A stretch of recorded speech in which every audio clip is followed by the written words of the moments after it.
Trending news today. Ipinakita ni Chris ang sensitibong larawang ito na parte ng kanyang sakit.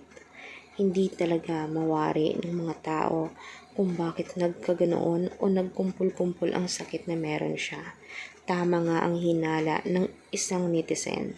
Hindi sakit ang umatake kay Chris, kundi isang pangkukulam lamang. Dahil kung sakit, matagal na sana itong nakarecover. Ngunit paulit-ulit ang kanyang therapy, paulit-ulit siyang nagpapagaling sa doktor ni hindi man lang gumagaling ang sakit niya, hindi nababawasan. Maaari siyang minsan ay gumaling pero babalik at babalik din sa dati.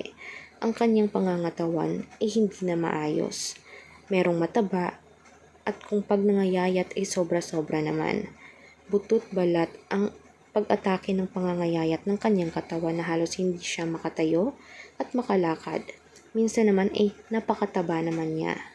At totoo nga sabi ng mga netizen, hindi dapat siya lumapit sa mga doktor, kundi sana ay nagtry lamang siya sa mga albularyo o mga manghuhula o mga nagpapagaling talaga dahil minsan ang sakit niya ay hindi talaga galing sa isang disease, kundi galing sa isang taong may inggit sa kanya.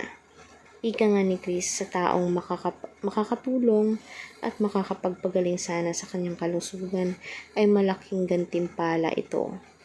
Ibinahagi niya ang lahat ng kanyang larawan, mga sensitibong larawan, mga pagbabago sa kanyang pagmumukha at pangangatawan. Ika niya, sana ay may makatulong sa kanya at dasal niya talaga ito.